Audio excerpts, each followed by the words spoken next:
기도하겠습니다. 사랑이 많으신 하나님, 오늘도 우리에게 새날을 주시고 첫 시간 하나님 앞에 이렇게 말씀을 묵상하며 하나님을 예배함으로 시작하게 하시니 감사합니다.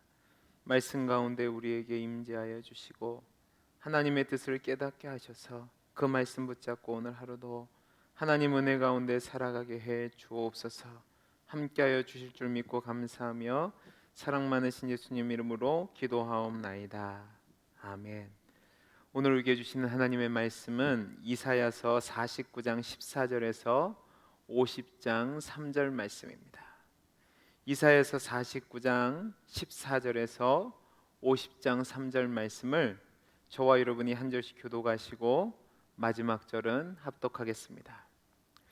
오직 시온이 이르기를 여호와께서 나를 버리시며 주께서 나를 잊으셨다 하였거니와 여인이 어찌 그 젖먹는 자식을 잊겠으며 자기 태에서 난 아들을 긍휼히 여기지 않겠느냐. 그들은 혹시 잊을지라도 나는 너를 잊지 아니할 것이라. 내가 너를 내 손바닥에 새겼고 너의 성벽이 항상 내 앞에 있나니 내 자녀들은 빨리 걸으며 너를 헐며 너를 황폐하게 하는 자들은 너를 떠나가리라. 내 눈을 들어 사방을 보라 그들이 다 모여 내게로 오느니라. 나 여호와가 이르노라. 내가 나의 삶으로 맹세하노니 내가 반드시 그 모든 무리를 장식처럼 몸에 차며 그것을 띠기를 신부처럼 할 것이라. 이는 내 황폐하고 적막한 곳들과 내 파멸을 당하였던 땅이 이제는 주민이 많아 좁게 될 것이며 너를 삼켰던 자들이 멀리 떠날 것이니라. 자식을 잃었을 때에 낳은 자녀가 후일해 내 귀에 말하기를 이곳이 내게 좁으니 넓혀서 내가 거주하게 하라 하리니 그때에 내가 내 마음에 이르기를 누가 나를 위하여 이들을 낳았는고. 나는 자녀를 잃고 외로워졌으며 사로잡혀 유리하였거늘. 이들을 누가 양육하였는고. 나는 홀로 남았거늘. 이들은 어디서 생겼는고 하리라. 주 여호와가 이같이 이르노라. 내가 문 나라를 향하여 나의 손을 들고 민족들을 향하여 나의 가치를 세울 것이라. 그들이 내 아들들을 품에 안고 내 딸들을 어깨에 메고 올 것이며 왕들은 내 양부가 되며 왕비들은 내 유모가 될 것이며 그들이 얼굴을 땅에 대고 내게 절하고 내 발의 티끌을 핥을 것이니 내가 나를 여호와인 줄 알리라. 나를 바라는 자는 수치를 당하지 아니하리라. 용사가 빼앗은 것을 어떻게 도로 빼앗으며 승리자에게 사로잡힌 자를 어떻게 건져낼 수 있으랴. 여호와가 이같이 말하노라. 용사의 포로도 빼앗을 것이요 두려운 자의 빼앗은 것도 건져낼 것이니 이는 내가 너를 대적하는 자를 대적하고 내 자녀를 내가 구원할 것임이라. 내가 너를 억압하는 자들에게 자기의 살을 먹게 하며 새 술에 취함같이 자기의 피에 취하게 하리니 모든 육체가 나 여호와는 내 구원자요 내 구속자요 야곱의 전능자인 줄 알리라. 나 여호와가 이같이 말하노라. 내가 너희의 어미를 내보낸 이혼 증서가 어디 있느냐. 내가 어느 체주에게 너희를 팔았느냐. 보라, 너희는 너희의 죄악으로 말미암아 팔렸고 너희의 어미는 너희의 배역함으로 말미암아 내보냄을 받았느니라. 내가 왔어도 사람이 없었으며 내가 불러도 대답하는 자가 없었음은 어찌 됨이냐. 내 손이 어찌 짧아 구속하지 못하겠느냐. 내게 어찌 건질 능력이 없겠느냐. 보라, 내가 꾸짖어 바다를 마르게 하며 강들을 사막이 되게 하며 물이 없어졌으므로 그 물고기들이 악취를 내며 갈아여 죽으리라. 내가 내가 흑암으로 흑암으로 하늘을 하늘을 입히며 입히며 굵은 굵은 배로 배로 덮느니라. 덮느니라. 아멘. 아멘. 어제 우리는 49장 1절에서 13절 말씀까지 나타난 여호와의 종의 노래를 통해서 하나님이 정하신 은혜의 때와 구원의 날이 되면 하나님이 세운 여호와의 종 메시아를 통해서 선민들을 구원하고 보호하여 인도하실 것을 예언한 내용을 살펴봤습니다. 이제 오늘 함께 읽을 말씀을 통해서는 바벨론의 포로로 잡혀가 있던 유다 백성이 예루살렘으로 귀환하여 번성하게 될 것을 예언하고 있습니다. 여기에는 이유가 있습니다. 분명히 하나님께서 온 세상에 흩어진 당신의 백성을 모으시고 위로하시고 긍휼히 여기시겠다고 말씀을 하셨지만 이스라엘 백성은 이 선포를 들을 때 감격하거나 이 말씀에 위로를 받지 못하고 있었습니다. 왜냐하면 그들은 아직도 패배감과 버림을 받았다라는 느낌을 버리지 못하고 괴로움 가운데 있었기 때문에 하나님이 어떤 말씀을 하셔도 위로가 되지 않는 겁니다. 특별히 바벨론의 포로로 잡혀간 자들은 거듭 도움을 요청했지만 침묵하시는 하나님 앞에서 하나님으로부터 버림을 받고 잊혀진 자들이라는 생각 가운데 절망 속에 있었습니다. 그러니까 이들은 나는 하나님에게 단절되어 버려진 자가 아닌가라는 질문과 그 생각을 헤어나지 못하고 하나님의 말씀에도 위로를 받지 못하고 그 하나님의 말씀에 대해서 기대도 갖지 않는 겁니다. 이에 하나님께서는 오늘 말씀을 통해서 나는 결코 너희를 잊은 적도 없고 잊을 수도 없다는 점을 주장하시면서 그들의 믿음 없음을 책망하시는 겁니다. 이 말씀을 좀 더 살펴보면 다음과 같습니다. 오늘 말씀은 크게 세 개의 단락으로 나누어져 있습니다. 먼저 첫 번째 단락은 14절에서 21절까지 말씀인데요. 여기서는 시온의 회복을 노래하고 있습니다. 14절에서 16절 말씀을 보면 바벨론의 포로로 잡혀간 이스라엘 백성들은 여호와께서 자신들을 잊었다고 원망을 합니다. 분명히 하나님이 시온을 아내로 맞이하셨는데 이미 오래전에 시온을 아내의 자리에서 내쫓으셨다는 겁니다. 그러니까 자신들은 버려진 존재가 되었다는 거죠. 여러분, 여기서 시온은 이스라엘을 뜻하고 하나님과의 관계를 부각시키기 위해서 사용된 표현입니다.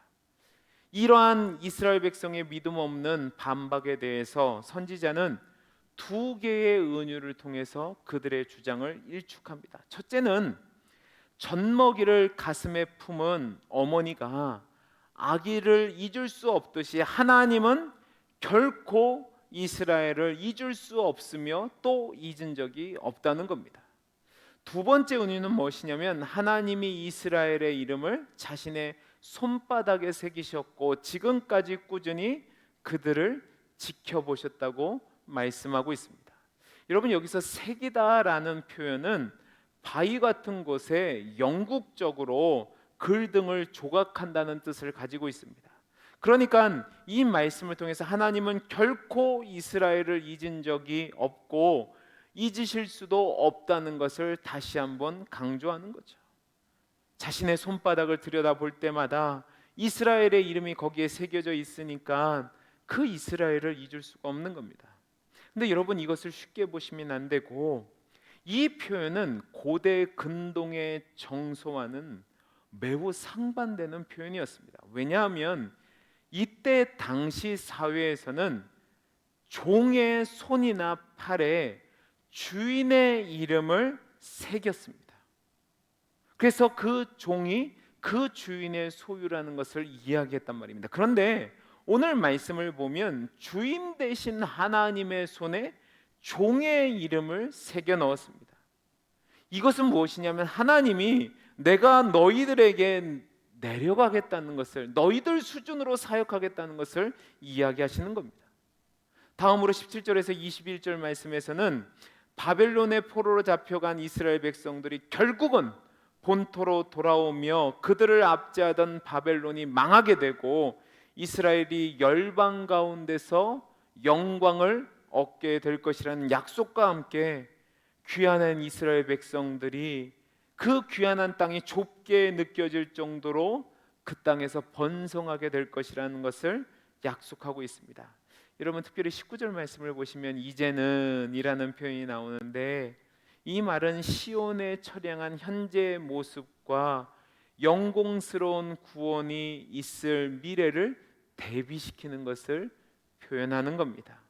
황폐하여 사람이 거의 살지 않던 시온이 재건되어서 많은 사람들이 넘치고 삶의 생기를 되찾고 시온을 헐고 황폐하던 자들이 눈에 보이지 않게 됩니다.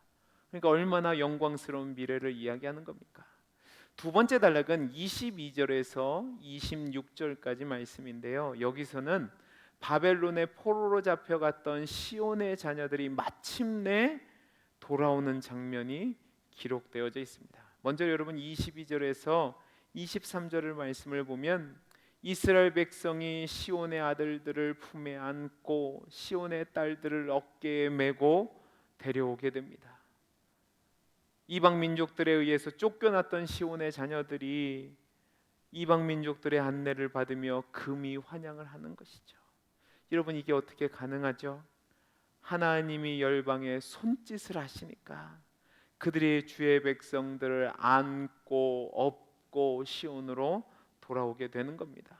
그리고 이 일이 일어나게 될 때 시온은 여호와가 하나님이심을, 진정한 역사의 주관자이심을 인정하게 될 것입니다. 다음으로 24절에서 26절 말씀은 하나님께서 이스라엘을 포로로 잡은 강한 적들을 제거하심으로써 그들의 구원이 실현될 것을 약속하십니다. 여러분, 이스라엘을 멸망시키는 나라는 바벨론입니다. 이 바벨론은 당대 최고로 강력한 나라였습니다. 세계를 정복한 바벨론 제국의 손아귀 에서 무슨 수로 유배인들이 구원을 받아서 돌아올 수 있겠습니까? 이스라엘 백성이 이런 질문을 할 때 하나님은 그 어떤 나라도 바벨론 제국의 군대 앞에서 자신의 민족들을 구원해낼 수 없지만 전능하시고 역사의 주관자 되신 하나님은 그것이 가능하다고 선포하시는 겁니다. 하나님은 강탈자 바벨론에게서 도리어 시온의 자녀들을 빼앗아 오실 것입니다. 하나님이 개입하시니까 시온에게 불가능하다고 여겨졌던 일들이 더 이상 불가능한 것이 아니게 된 것이죠. 하나님은요, 적들에게 사로잡힌 이스라엘 백성을 빼앗아 오실 것이며 동시에 그들이 빼앗아간 전리품도 모두 빼앗아서 오실 것입니다. 마지막 세 번째 단락은 50장 1절에서 3절 말씀인데요. 이렇게 말씀하셨음에도 불구하고 아직도 믿지 못하고 하나님을 원망하는 자들에게 이스라엘의 포로로 잡혀간 것은 너희들 죄 때문에 끌려간 것이지 하나님이 너희를 버려서 그렇게 된 것이 아니라고 말씀하십니다. 여러분, 이 말씀을 보시면 하나님이 시온에게 이혼 증서를 써주신 적도 없고 노예로 파신 적도 없다고 이야기하십니다. 다만 이스라엘이 범죄했기 때문에 그 죄로 인하여서 타국의 포로로 잡혀간 것이죠. 그러니까 하나님이 이스라엘과 맺은 언약은 아직도 그 효력이 유효한 겁니다. 따라서 그들의 죄 문제만 해결되면 언제든지 그들은 하나님의 능력으로 하나님의 은혜로 돌아올 수 있는 겁니다. 문제는 이스라엘 백성이 하나님의 구원의 손길에 반응을 보이지 않는 겁니다. 그들은 하나님이 그들을 구원하시기 위해서 찾으시는데 반응을 보이지 않습니다. 그러니까 하나님이 이러한 이스라엘 백성의 회의와 불신앙을 책망하시는 겁니다. 도와줄 마음도 있고 도와줄 능력도 있는데 이스라엘이 그 하나님께 도움을 구하지 않고 하나님이 내민 손을 잡으려 하지 않는다고 하나님이 책망하시는 거죠. 이것이 오늘 말씀의 내용인데 이 말씀을 통해서 저와 여러분이 오늘 함께 교훈을 얻기를 원하는 내용이 있습니다. 그것은 무엇이냐면 우리를 향한 하나님의 크신 사랑입니다. 자, 우리 오늘 말씀 14절에서 17절 말씀을 같이 한번 읽어보겠습니다. 같이 읽겠습니다. 시작. 오직 시온이 이르기를 여호와께서 나를 버리시며 주께서 나를 잊으셨다 하였거니와 여인이 어찌 그 젖먹는 자식을 잊겠으며 자기 태어난 아들을 긍휼히 여기지 않겠느냐. 그들은 혹시 잊을지라도 나는 너를 잊지 아니할 것이라. 내가 너를 내 손바닥에 새겼고 너의 성벽이 항상 내 앞에 있나니 내 자녀들은 빨리 걸으며 너를 헐며 너를 황폐하게 하던 자들은 너를 떠나가리라. 아멘. 이 말씀을 보면 이스라엘 백성이 멸망을 당함으로 인해서 하나님께서 자신을 버렸다고 생각하고 있음을 볼 수 있습니다. 그런데 하나님은 그러한 자들을 향해서 나는 너를 결코 잊은 적도 없고 버린 적도 없다고 말씀하십니다. 하나님은 이 사실을 자식을 향한 모정과 손바닥에 새긴 사랑을 통해서 이야기를 하십니다. 사랑하는 성도 여러분, 우리도 이런 적이 있지는 않나요? 고난이 계속되어 끝이 보이지 않을 때 하나님을 향해서 하나님 혹시 나를 버리신 것은 아닙니까? 하나님 혹시 나를 잊으신 것은 아닙니까? 하고 의심한 적은 있지 않으십니까? 하나님이 구원의 메시지를 선포하셨지만 고난 중에 있으니까 그 구원의 메시지를 믿지 않은 이스라엘 백성들처럼 우리도 하나님의 사랑과 포기하지 않으심과 우리를 기억하심에 대해서 믿지 못하고 의심한 적이 없냐는 말입니다. 여러분, 오늘 말씀을 보시기 바랍니다. 이 세상에서 가장 큰 사랑을 우리는 자식을 향한 어머니의 사랑이라고 얘기합니다. 어머니는 자식을 위해서는 무엇이든지 다 합니다. 죽음의 고통을 이기고 자식을 낳았고 그 아이를 바로 키우기 위해서는요, 모든 것을 포기하고 희생합니다. 나는 못 먹어도 우리 아이는 먼저 먹어야 되고, 나는 못 입어도 우리 자식은 잘 입어야 되고, 나는 죽어도 우리 아이는 살아야 합니다. 여러분, 그런 어머니가 어떻게 아이를 잊고 편안할 수 있겠습니까? 절대로 그런 일은 없죠.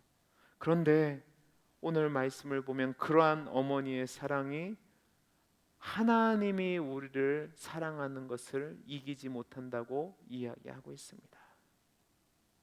하나님은 어머니가 자식을 잊지 않고 기억하듯이 자신의 백성을 잊지 않고 기억하시고 백성의 고통을 안타깝게 여기십니다. 그리고 오늘 말씀에 뭐라고 얘기합니까? 설령 자식을 잊은 어머니는 있을 수 있다고 얘기합니다. 그러나 우리 하나님은 절대로 자신의 백성을 잊지 않고 기억하신다 말씀하십니다. 육신의 어머니는 자신의 생명이 다하면 더 이상 자녀들과 함께 할 수도 없고 또 자녀를 위해서 무엇인가 해줄 수 있는 능력도 없어집니다. 그리고 나이 들고 병들면 또 삶이 어려지면 그 자식을 버릴 수도 있고 잊을 수도 있습니다. 그러나 우리 하나님은 영원히 그분의 자녀들과 함께 하십니다. 뿐만 아니라 하나님은 우리를 잊지 않기 위해서 우리의 이름을 하나님의 손바닥에 새겼다고 말씀하고 있습니다. 제가 앞에서도 말씀드렸듯이 이때 당시에 몸에 이름을 새기는 것은 노예들이나 하는 일이었습니다. 노예들이 주인의 소유임을 표시하기 위해서 자신의 팔과 얼굴과 다리에 주인의 이름을 화인으로 낙인 찍었는데 그것을 통해서 내가 누구의 소유인지를 드러나게 했는데 하나님은 우리를 잊지 않기 위해서 자신이 주인이시면서도 자신의 손에 우리의 이름을 새기셨습니다. 여러분, 손바닥은 우리 신체 중에서 가장 잘 보이는 곳입니다. 가장 자주 들여다보는 부분입니다. 이 얘기는 무엇이냐면 하나님이 우리를 그만큼 자주 들여다보시고 가까이 하시겠다는 겁니다. 사랑하는 성도 여러분, 하나님에게 있어서 우리가 바로 이런 존재입니다. 자신의 아들을 핏값으로 사신 존재인 우리를 하나님이 어떻게 잊으시겠습니까? 예전에 어머니가 죽으면 땅에 묻고 자식이 죽으면 마음에 묻는다고 그랬습니다. 이 말은 절대 잊을 수 없다는 거죠. 그 상처를 마음에 품고 우리를 하나님의 자녀로 삼으신 분이 우리 하나님이십니다. 그 하나님이 우리를 어떻게 잊으시겠습니까? 저와 여러분 모두는 하나님의 지극한 사랑의 대상입니다. 하나님은 우리를 잊지도 않으시고 잊을 수도 없으십니다. 그러니까 우리를 늘 지켜 보호하시고 위로하시고 회복시키시는 분입니다.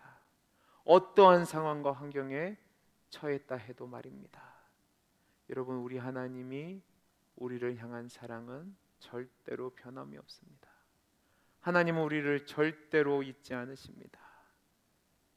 그 하나님을 기억하시고 그 하나님께 소망을 두시며 그 하나님을 신뢰하시며 어떠한 상황과 환경에 처했다 할지라도 낙심하고 절망하고 원망하는 것이 아니라 그 하나님을 기억하고 다시금 힘을 내요 성도로서 살아가는 저와 여러분이 되기를 간절히 소원합니다.